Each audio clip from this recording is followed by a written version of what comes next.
Howdy, I'm Batty Addy, and welcome to this week's episode of Marinara Monday.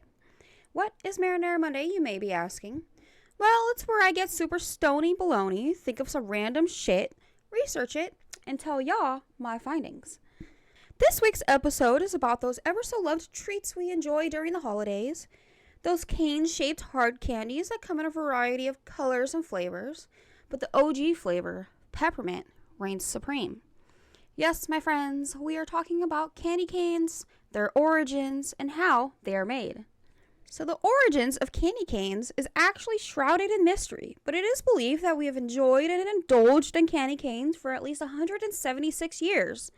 Some legends say back in 1670 Germany, a choir master of the Cologne Cathedral had a local candy shop make sugar sticks to give to the young choir singers in order to get them to quiet down during, service or ceremony. The local candy shop took the occasion of Christmas to give the candy to give the sugar sticks the crook at the end to symbolize shepherd's crooks. Like, the three shepherds that went and visited baby Jesus with their gifts and all that shit. Another theory of how the candy canes came to be is that the choir master, again in Germany, gave these sugar sticks to the choir boys to quit fidgeting during service. So, either way, it was to get them kids to stop fucking around during mass. All of that being said, there's no real evidence of this occurrence whatsoever, but people like these legends for the charm of it all. So, yeah, that's pretty cool. What we do know is that German-Swedish immigrant August Imgard was the first to decorate a Christmas tree with candy canes in the United States back in 1847. Since then, candy canes have been a Yuletide staple amongst Americans. Now, how are candy canes made?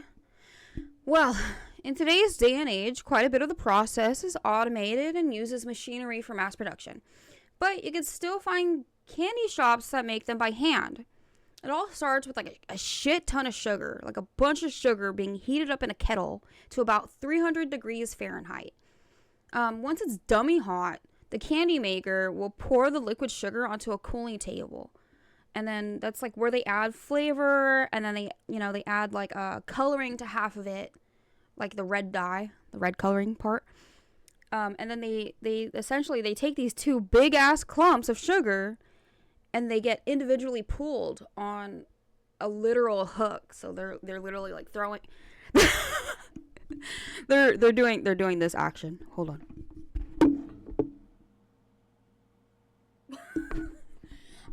I think because it's a hook on the wall, so they're throwing it on the hook on the.